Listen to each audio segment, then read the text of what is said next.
beto Supersonics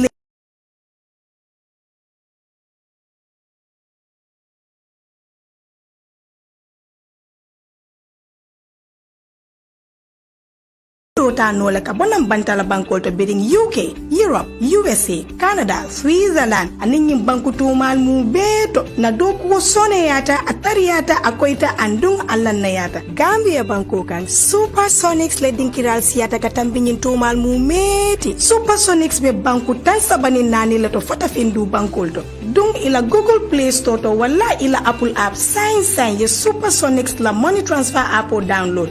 Porque ifa munafang na service sola.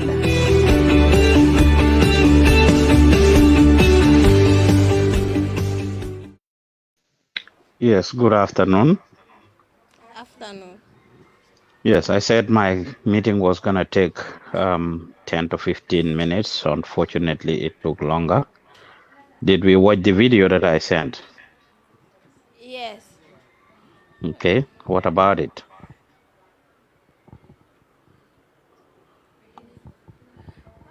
Mr. Joof, we watched the video, but what I learned about the video is that the journalist is Hold the supporting. mic closer. Mr. Okay, Joof, what I learned in the video is that I see the journalist is a fan of Dabo. okay. Any other Yes. thoughts?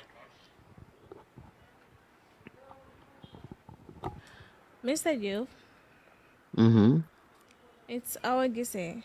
mm-hmm. I learned that the journalist was just trying to be biased because he was trying to, as you said earlier, a journalist can make and break people. So his focus was on Dabo. Okay, next person. Peter. Mr. Joof. Mm-hmm, Okay. When I watched the video, the man was talking about our natural resources. mm-hmm. He was like Bante Yep Kasmas, even guiding Kodajele Kasmas, Indigo Fee means the timbers. Mm-hmm. And Okay. Gambia is also surrounded by Senegal. Mm-hmm. Can Okay. you hear me? Yes, I can hear you loud and clear. Okay. Okay, next person. Every one of you, I want to hear your thoughts. Kune kasi and lingagi siye menje in the video. Say your thoughts and be and don't worry about what the next person thinks. Okay, Mr. Joof, this is Binta Baje. Mm-hmm. Lu ma fa jàng mooy comme ki journalist bi mu ngi doon wax like Yaya Jammeh dafa jëloon am Dabo because moom Yaya Jammeh xam na ne comme Oussainou Dabo su taxawee élection bi dina ko win so bu mu ko tëjee Oussainou Dabo daal di wax naan kum ko koo xamee bugga na koo fal voters card yooyu noonu nañ ko jox Adama Barrow pour Adama Barrow mun a win Yaya Jammeh. Mm-hmm. Yes. What I've learned is, according to that journalist, he made mention of saying, Barrow do not respect and stand for his words. That is, he made a promise that he will be ruling the country for 3 years and after a presidential elections will be conducted again. But instead, he turned things upside down. He didn't rule for 3 years, but he went in for the 5 years. Okay. ok man li ma si jàng monsieur Diouf mooy comme dafa wax ne président Afrique yu bari du ñuy respecter seen kàddu parce que Adama Barrow dafa waxoon 3 years lay def après def na ba 5 years te mu ngi bokkaat candidate pour next election ba pare Lawyer Darboe daf ko jàppale woon bi nga xam ne moom la nekkoon ci kaso bi biñ ko Yaya Jammeh tëjee léegi bi mu ko jàppalee ba mu doon président kooku dafa ñëw mu wor ko moom daal dafa mel ni Lawyer Darboe moom li mu bëggoon ci biir Gambie Adama Barrow nangulu ko lool te moom moo ko jàppale ba mu doon li nga xam ne moo di président. Okay. Mr. Diouf. Uh-huh. Why a lot of timbers are from Casamance? Is that a question?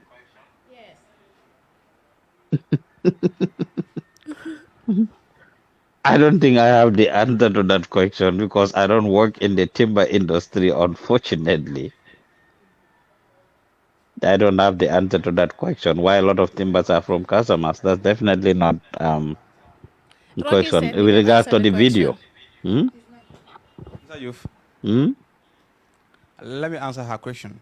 Hmm.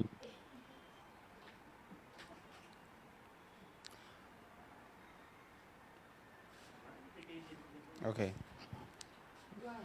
I'm not sure. No, I mean, I'm not sure. She said why timbers are from customers. So I'm not sure all the timbers are from customers. So because I see like a lot of people use our forest to cut down the trees for timbers. Most of our Chinese comes to Gambia to work on that to cut out timbers, export it to China.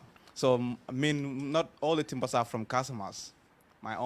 In fact, that is My what the own guy said. observations. Anyway, the guy said we are forest, so some are from Gambia, some are from Casamas. So he didn't say all the timbers are from Casamas. Yeah, that's not what he said. But anyway, so what was the reason why I sent you guys the video? Let me hear from you. What was the reason I sent you the video? What were we talking about that prompted me to send the video? The last thing you talked about was a journalist can make and break people. Yes. A journalist Yes. can make and break people, and especially platforms that have a wide range of viewers and followers. When we talk, we have fans. At times, some people just need to hear us say it. Kan moko wax, Pa Ousman, I have diehard fans that anything I say they believe just because man mako wax. All the journalists in the country, established journalists ala wax de ñila toppa, they believe in what you say. That's where you have a responsibility to actually give facts, verify, follow due diligence, all these terminologies that I am using for you guys. Wanalen, if you are to even go to court, the first thing they'll ask you is, have you followed your due diligence? Now, when it comes to that video, the guy said a lot of things. In fact, all of them said a lot of things. They have some points, right? But they mislead people on a lot of issues. And Fufulai Wahe, like the people sitting in Senegal will take what they are saying to be the reality. You call Satan anywhere. And because what he said is actually it favors UDP, that's why the folks in UDP, Nyunkoshia, all over, they are celebrating it. And some of it is misleading. Yes, there is no doubt what he said about President Barrow having to not fulfill his promise. There is no doubt that President Barrow came from UDP. There is no doubt that former President Yahya Jammeh arrested Lawyer Dabo and incarcerated him. And the UDP executive, top UDP executive, these are facts. They were prosecuted when they went out to protest to demand the body of Solo Sandeng and Co dead or alive. There is no doubt about that. These are facts. We cannot take away the facts. We cannot sugarcoat it. However, some of the things that the guy said in the video, one the history of Gambia, Sadauda Karaba Jawara fi nekon, I mean, yeah, Jammeh took over for 25 years. I mean, took over from Jawara 26 years. Then New Japa Nyom Lawyer Dabo. One thing that is misleading is the fact that Lawyer Dabo is dafa nekk si nguur gi moom moo nekk ci kaso bi mu ne nit nañ sànnil Adama Barrow Amin Karta. He said nothing about the coalition. It was in an exclusive UDP affair. That's just the fact. It was in an exclusive UDP affair. There was no way UDP would have won that election if the coalition didn't take place. Yala can do miracle though. God can do miracle.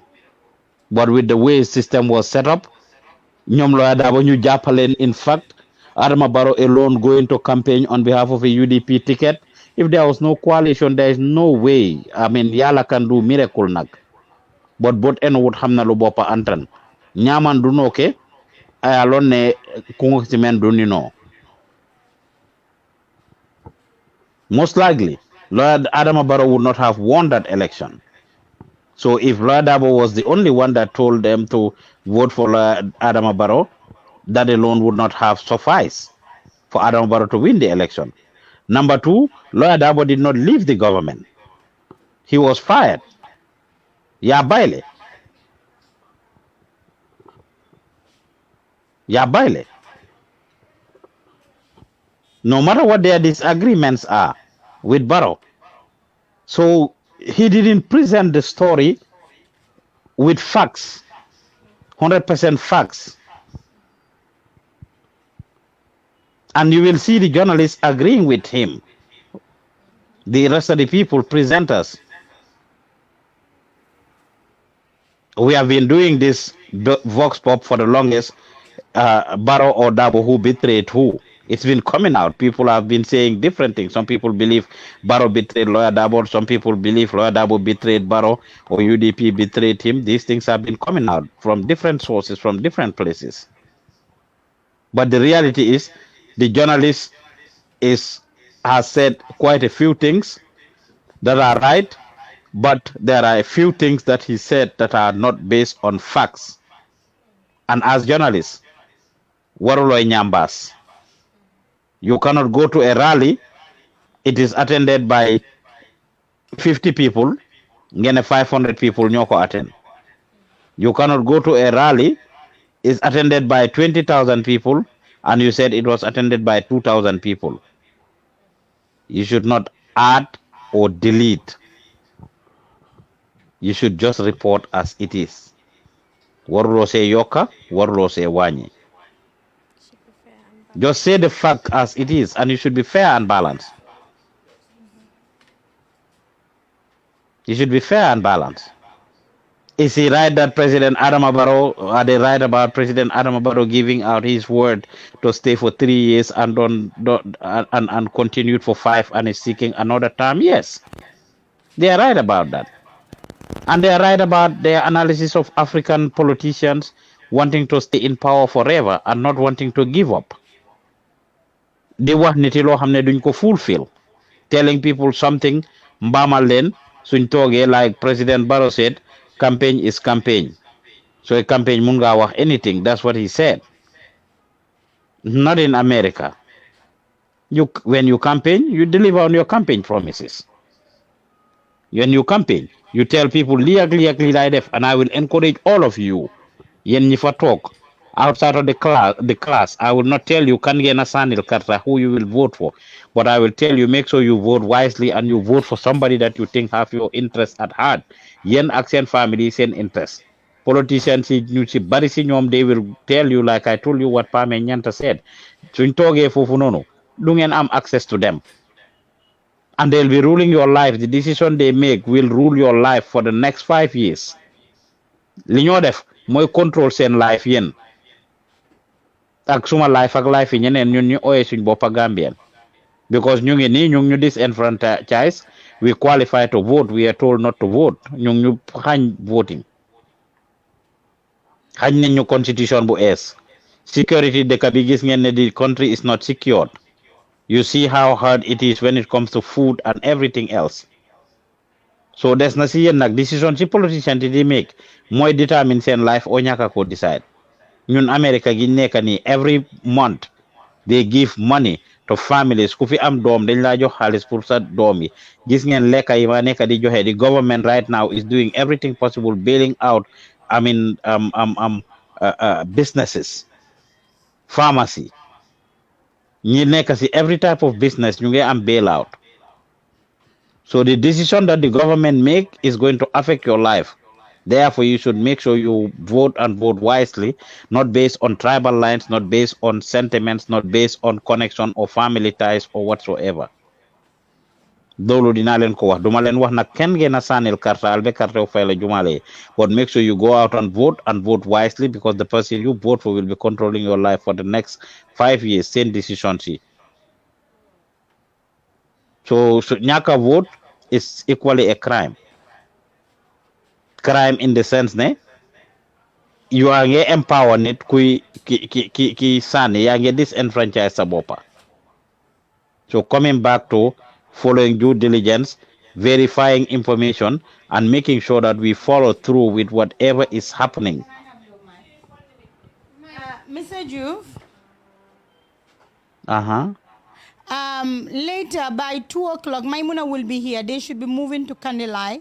So I will want you, Maimuna, and also Alassane to do a short meeting where you would brief them what to do and what not to do. Hopefully I'll be up at that time. I'm shutting down. Okay. Can you tell her to come earlier?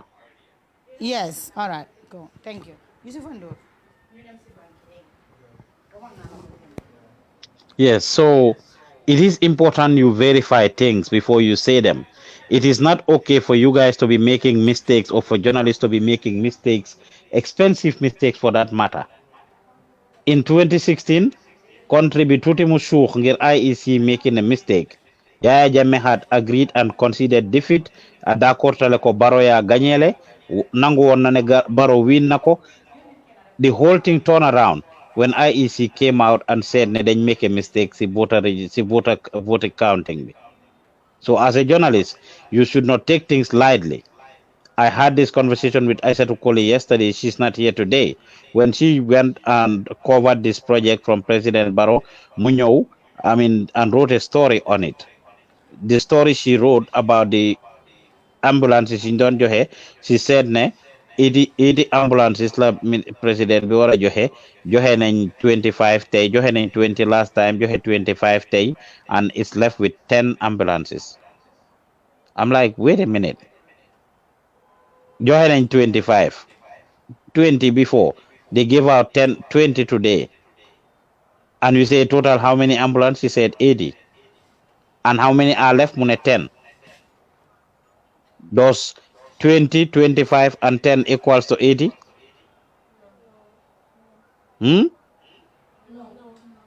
How much is that? 20, 25, and 10.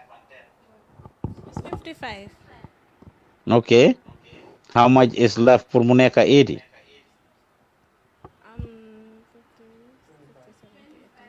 25 minus. Okay. So guess what? Magmon, we had we had a back and forth on it. Eventually, I told her to follow due diligence and verify it. Who can guess what she did? She called someone. Who did she call? Actually, I don't know. Okay. Yes, she called Modunjai, the Director of Health Promotions at the Ministry of Health. And he's the one that confirmed and gave her the numbers. And that is the story we wrote. Now you go to the page, you see how many people watched that story, how many people read it, how many people commented on it. So we can make and break people. We can lead and mislead people. There are diverse opinions about the ambulance issue. Some people are praising the president for it, for a good job for bringing ambulances. Some people are saying ne lopitaan yi da nga ambulance boo xam ne soo fa duggee du am essence wala su la yóbbu si lopitaan bi sabi àgga fa. There are no medications in the hospital. There are no doctors or whatsoever to take care of you. What is the point of buying an ambulance? There are diverse opinions. Waaye ñun suñ role mooy just to report what happened. We did not praise the president. Waxuñ ne president bi lii waxuñ lele. Our role was just to report what happened. Period. Duñ ci yokka duñ ci wàññi. President bi present na 25 ambulances. He did the deliberation at the Makati Square, presentation to the Ministry of Health. Some people opine that he should not have delivered it to the Ministry of Health. Amna kumagis mu comment mune, well, the president should not have delivered it to the Ministry of Health. We shouldn't have even said, such headline with a wrong. We shouldn't have even said that the president delivered to the Ministry of Health. Instead, it should be the Ministry of Health delivering to Gambian people.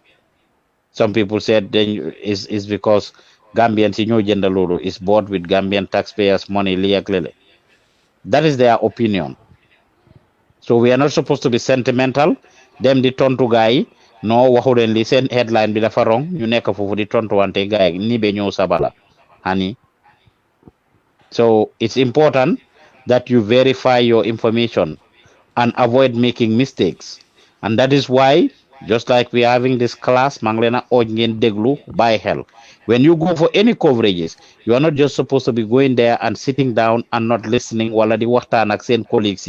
Gambian journalists, that's all they do. You go for coverage for the most part, you are sitting there, they discuss, the chit chat, the Watan. Wala neka fa di chisante. Yes. Nabi Yangere. Most of the time, these are the things that we do instead of concentrating on our work, instead of listening, instead of writing down information, instead of recording information, instead of listening so that you can ask questions and follow up questions if possible, so that you might be able to do interviews and side interviews, so that you can have your review, your analysis. Do deflolo. I told you this class was going to be in two folds. Unfortunately, Jelna 45 minutes put the pen in meeting, so we are only going to discuss the one part, which is the verification. But the second part was going to be about how to present. So the Messi program, you are supposed to do an introduction. Sorry, their battery died, and I think they're changing it to another battery. This is a weekly class that I have with the interns and staff at the office at the Gttv. I mean, where I empower them and teach them theory. We do 75% practical and 25% theory. Once a week, we have this class, but every day they are out and about in the field and applying some of these things that we teach them. So right now we are in election season, and I'm just having training with them. Today we are talking about verifying information, following due diligence, and making a concerted effort to make sure that we get facts and don't mislead the people, since the Gambian people, you rely on us for information on a daily basis. They learn all pour dega. They learn all to make sure that we are doing everything possible to give you that opportunity, that chance, and that information dina leen help to make an informed decision. It's not okay to lie, it's not okay to fabricate, it's not okay to create, it's not okay pour ñuy wax dara ñu bias wala ñuy parparloo wala ñuy nekk di def loo xam ne daal dafa yàqa dëkk bi at the end of the day. Suñu rôle mooy pour defar, suñu rôle mooy pour gestu, suñu rôle mooy pour kisi suñu rôle mooy pour bàyyi xel, and this is what we do. So ay ndaw la indi rek ñoo xam ne dañ am interest ci journalism. Some of them are school dropouts, some of them musuñoo dem school, some of them jeexal nañ school toog lu yàgga nekkuñ ci dara. They are not doing anything. They were not doing anything. They applied for this internship, and I'm training them for free of charge.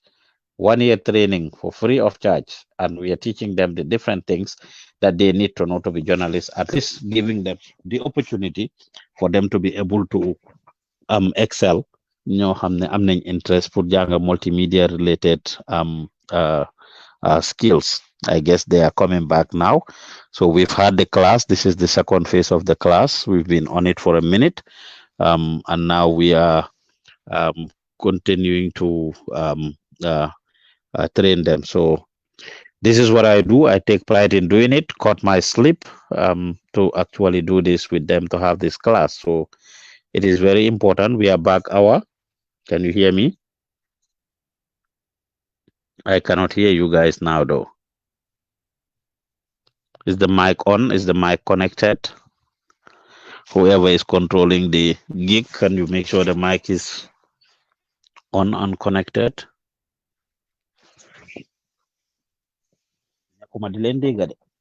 I cannot hear you.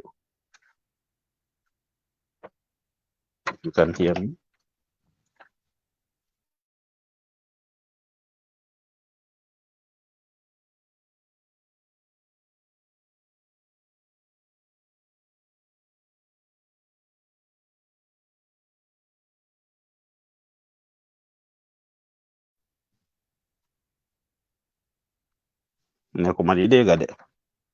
If you guys can hear me, maybe I can log out and log back in. I'm not hearing you, so by again a meeting with Dugat.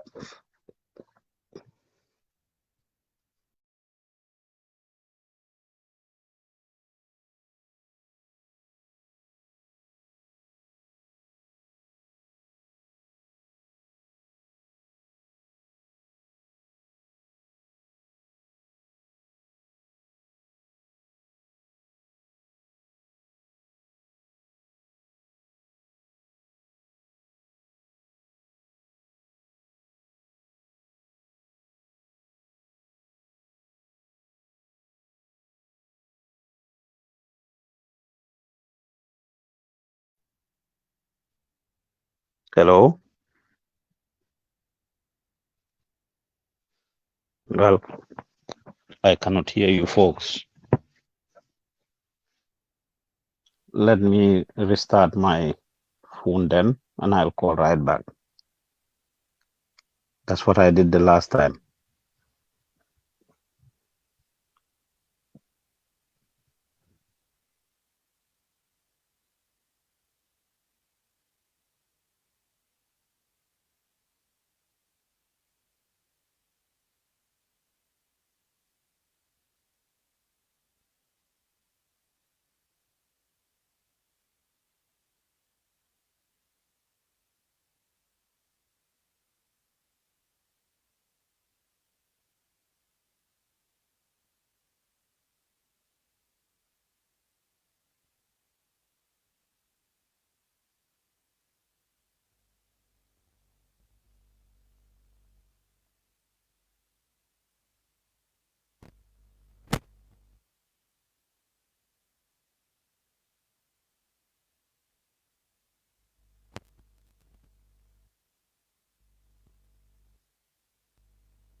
Hello?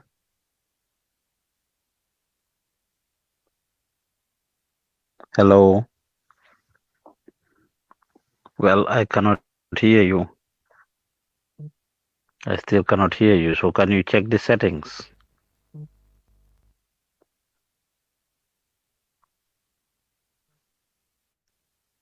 I have restarted my phone. I can see my audio here. I'm looking at my audio and it's coming out fine, but I cannot hear you guys, so whatever is going wrong or needs to be changed, unfortunately, I cannot hear you.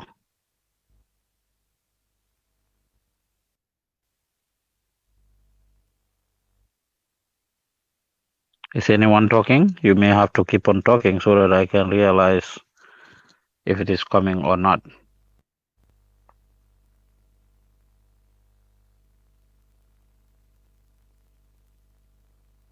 Is anyone saying anything? I only see the camera in front of whoever is standing there, their arm. Somebody saying something. I cannot hear what they are saying. Diego Maria Nabia, I cannot hear anything you are saying. So cameraman, can we fix that? Can you unplug the mic and see what will work? Unplug, plug back in. Unplug.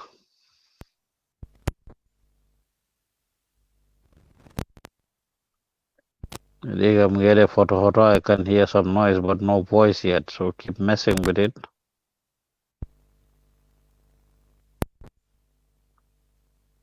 Can you change the settings in the StreamYard, your stream?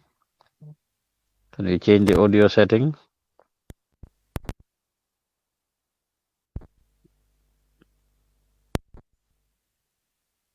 Anyway, I cannot hear. I cannot hear Nabia still. Ask for help. It's never wrong to ask for help.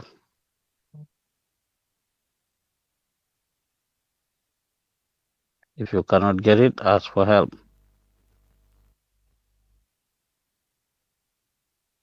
I cannot hear you, Nabia Degu Malabente.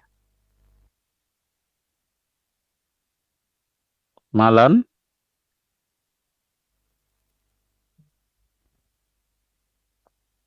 I'm again Amaduga one more time.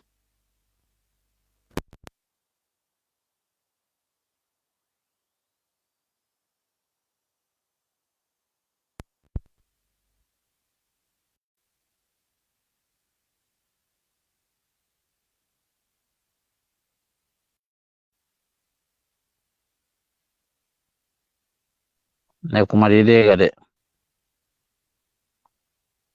I am back in, but I cannot hear anything, so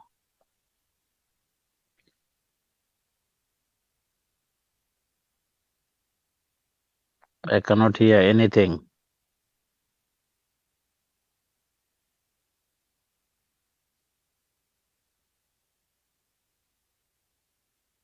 I cannot hear anything, unfortunately.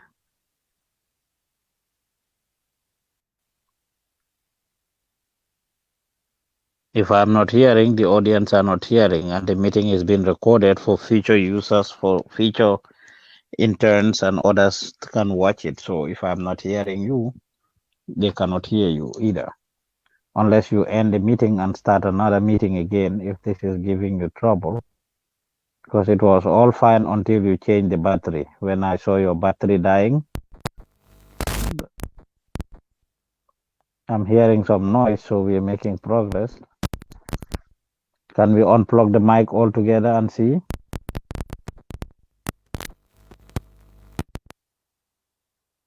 Unplug the mic, please.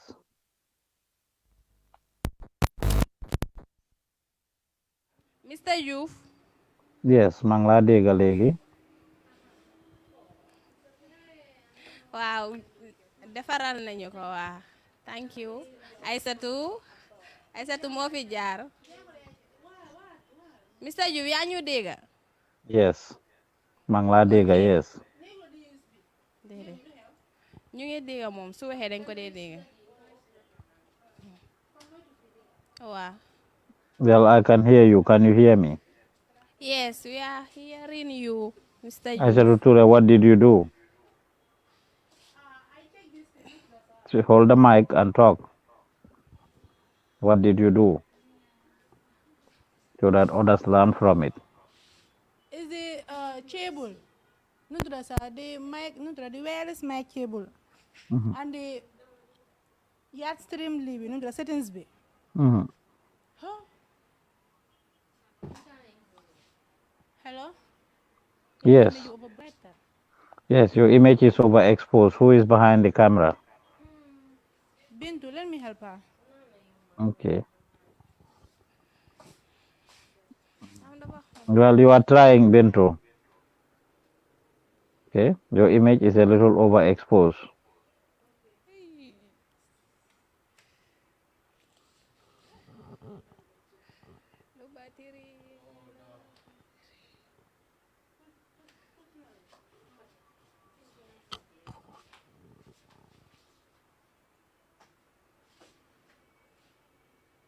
Okay.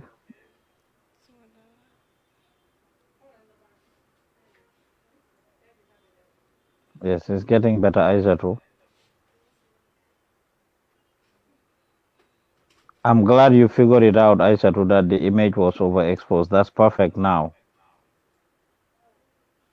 We can see their natural color. Why smile al tutindog? It's a city. Smile al tutindog.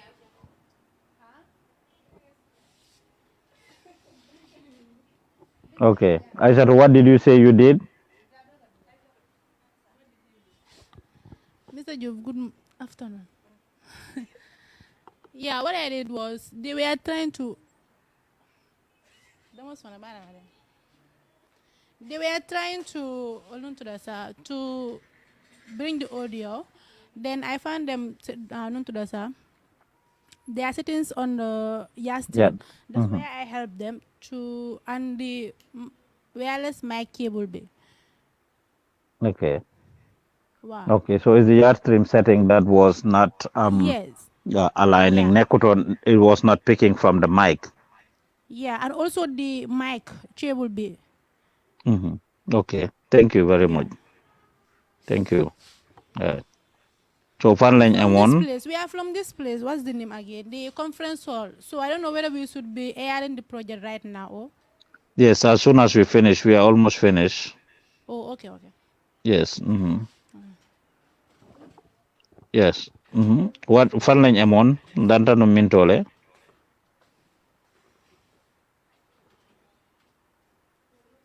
Fan lañ amoon.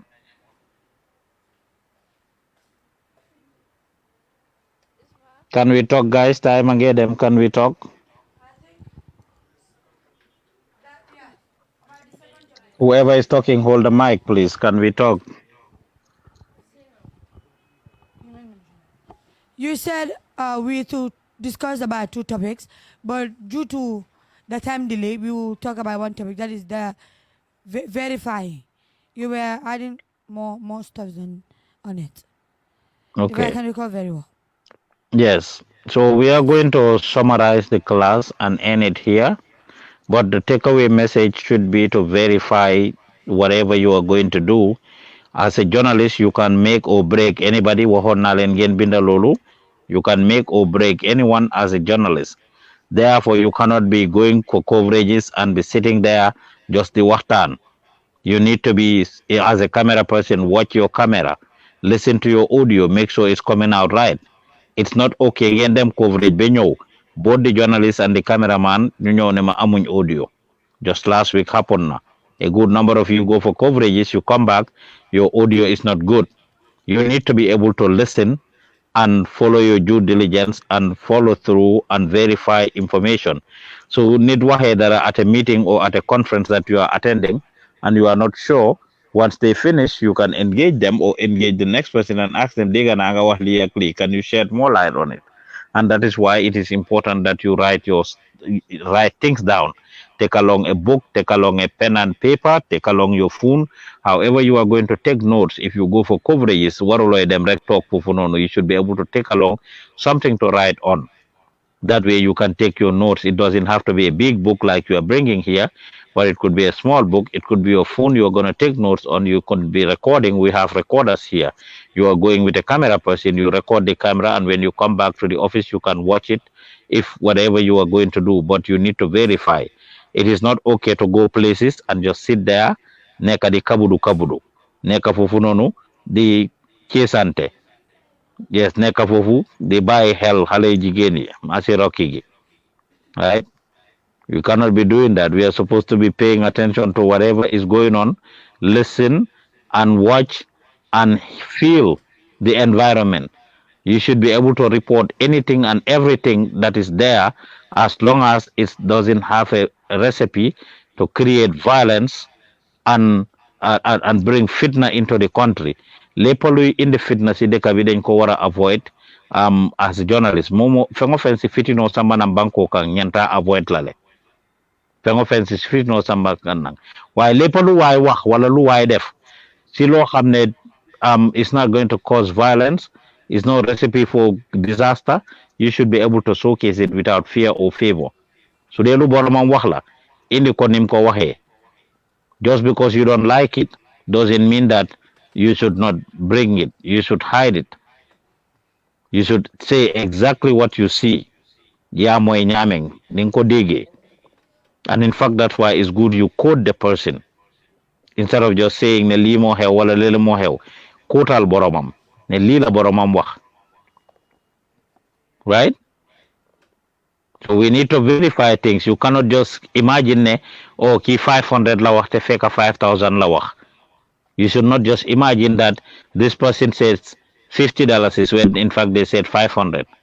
500 is 500. It's not $50. It's not 5,000. It's not 50,000. It's not 500,000. It's not $5 is 500 is 500. It's not 5 butut, it's not $5, it's not $50, it's not 50,000, it's not 500,000, it's not 5 million, it's 500.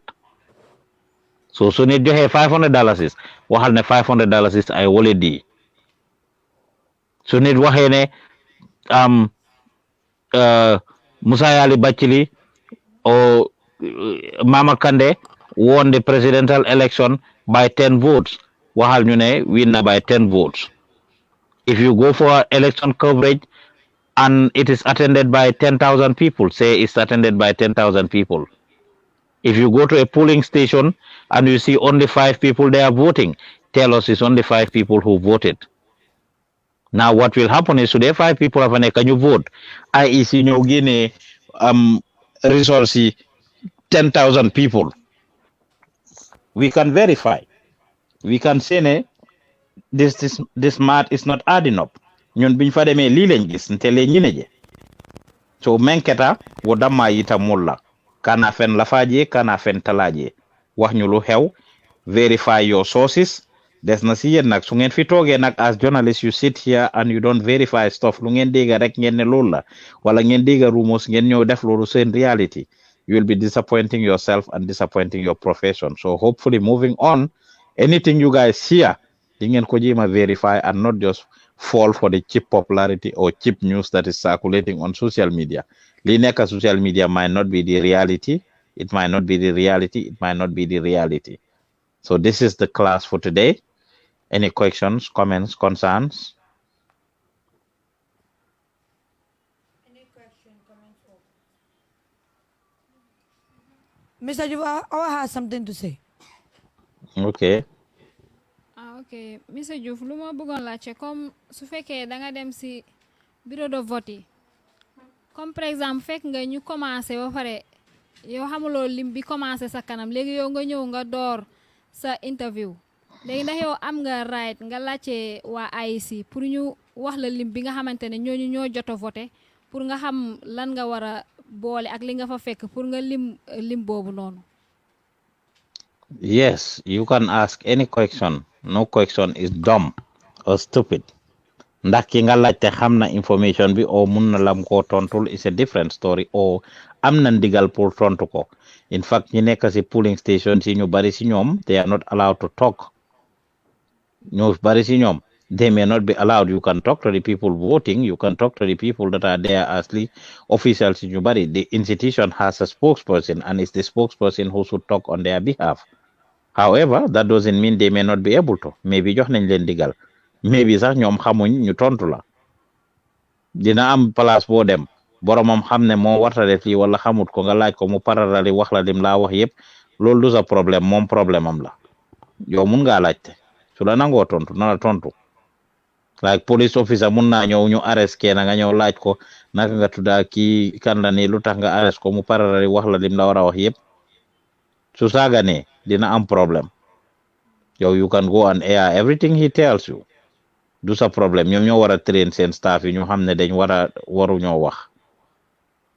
Thank you. Any other question, comments, concerns about what we've discussed?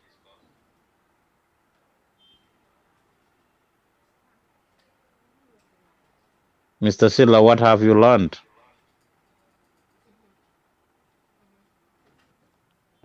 Giselle Jr. And a lot, mashallah. A lot. Yeah. Mine doesn't seem to be here, man. Huh? Your mind doesn't seem to be here a lot. What did you learn? Tell me 2 things you learned. Always. You say a lot. I don't want to hear the lot. I just want to hear 2. 2, huh? Mm-hmm. Okay. We have to watch or we have to have good informations before we publish it. Secondly, always take your time before doing some unnecessary things. Yeah. Okay. I guess you get the idea. Thank you. Remember, you guys can always speak in any language that you are comfortable with. There is no rule that you must speak in English. So, As a journalist, you need to research before doing anything. yes, that's a point. I've learned that as a journalist, whenever you go for a coverage, you have to you should be able to record whatever the person is saying, and you should also be able to report whatever you see there, as long as it doesn't lead to violence. Very good point. Thank you.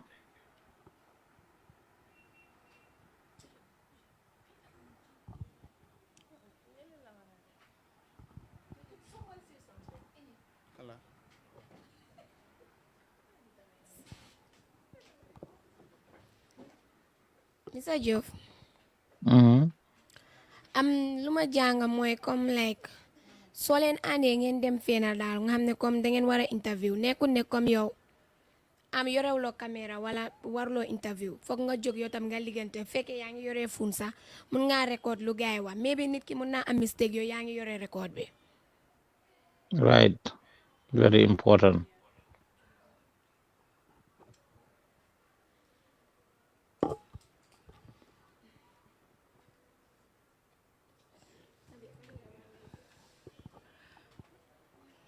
Mr. Joof, lu ma jàng tey moo nekk comme vidéo bu ñu jógee seetaan comme journaliste bi mu ngi am na lu mu nekk di wax si li nga xam ne history Gambia la mu ngi wax li nga xam ne am na yoo xam ne dëgg la am na yoo xam ne nekkul dëgg comme bala ngaa toog di wax da nga war a research ba nga xam yow bu baax li nga war a wax moo gën nga jóg rek dem toog parce que journaliste mun na laa yaaxa tamit te mun na laa defar. Right. bala ngaa dem na nga xam bu baax li nga wax. Yes, and this is where you guys poking your nose into a lot of things coming. Bala nga wax anything na nekka loo xam na nga def sa gestu na nga def sa kisi na nga def sa research. I have taught you guys how to do research. Maybe next week we can have a refresher on it. Why yes, na nga war a def research pour xam bu baax li nga wax before you just sit and open your mouth and just keep talking. Journalism is not what? Or wax bu rëy, correct? Mr. Seydika. Thank you very much. What I've also learned is that as a journalist, you shouldn't be biased. As the saying goes, and information is always authentic when it is obtained from the source. So you should always try to put your information based on facts. Yes, thank you very much. Limwa no is a very important thing. It's not authentic until it comes from the source. I have told you how to do research before, and there's no better person to verify any information than the person that is involved. Ki nday mbilagi men na kuwo be fokang ki nga xam ne moom lañ ñu nekk di wax affaire am su dara xewee si moom nga war a dem directly moom nga war a reach out. So the political party, like you go to the party leader or the spokesperson of the party. If it is a musician, nga def lolu. If it is a religious leader, nga def lolu. Kuñ wax si mom. Ibe diamu ka men na kuola, kuño wax ne ki li ak li ko jot. Wala mo def li ak li, koku nga wara dem nga laaj ko. And not the next person. So laaje koku su de jot loko, nga laaj people that are close to him or her. You should go to the person that is closest to him or her. To fekere mun loko jot mom. But you must verify. Okay. What I've learned today, as a journalist, you need to verify information and do fact finding. Yes. Thank you. Okay. Mr. Joof, lu ma jàng tey moo nekk video boo ñu pilal tey jàng naa si like as a journalist warloo nekk bias or supporting party A or party B. You can support any party you want. I mean, but publicly, it should be unprofessional or unethical. It would be more ethical pour nga ñaka wane sa publicly where you belong So def analysis itamit, you should not just be biased. Maybe to nekk ne waruloo support, you can support, but when you're doing your job, you are right. You should not be biased towards or lean towards a particular party or individual. And this could be not only even party come party election or political party. It could be any two people ñu jotee wala ñu am dara wala ñu amee debate. They can have a concern. Any two people or institutions that are echoing or having an issue, you should always be neutral in reporting exactly li xew li nga gis rek loolu nga war a report. Thank you. Yes.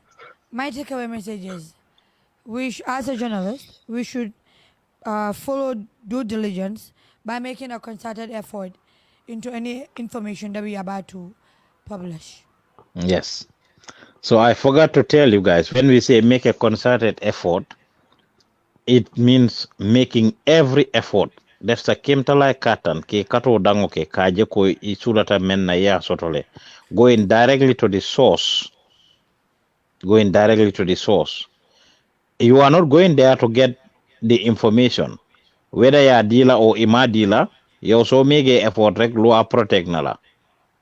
So toge de ganyuna la raki dafa biral ñetti cepe bara. Hey. Joko Rocky laaj ko amna wala amut, whether he answers you or not, yow so ko rijaawte mom su la tontu wut problem am la naate me jaawi, that's his problem. You can go and write it after you reach out to him, whether he responds to you, but at least you should give him that opportunity and benefit of the doubt for him to respond. Rocky biral nga wala biraluloo ñetti cepe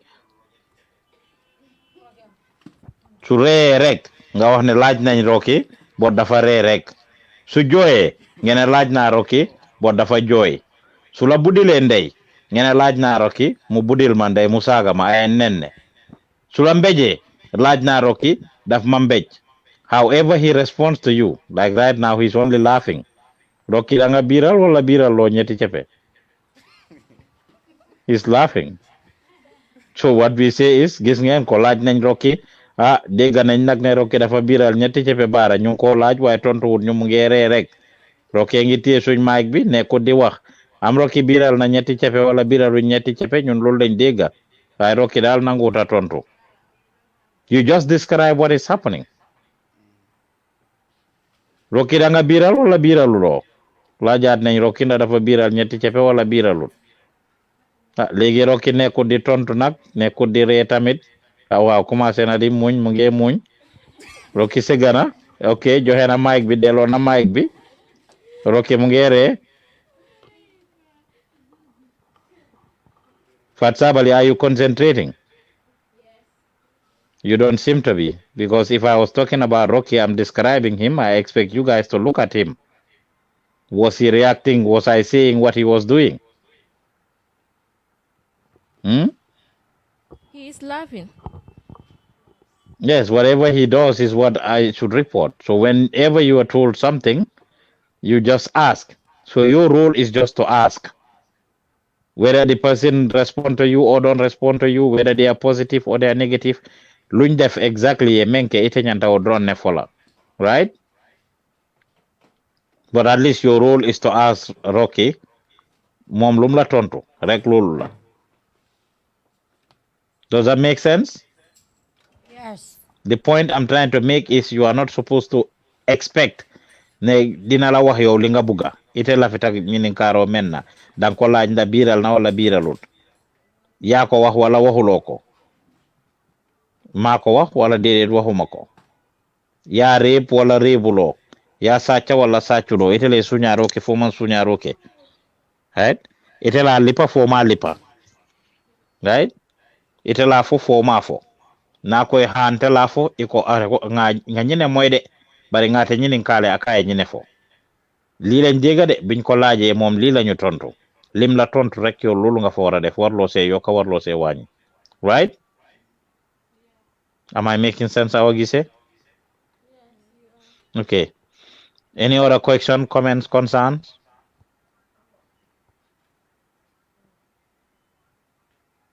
Any other question, comment, concerns? Have everybody spoken? Yes, we all spoke. Okay. Then see you guys next week, Friday, inshallah, where we will I will train you how to report certain things. Right?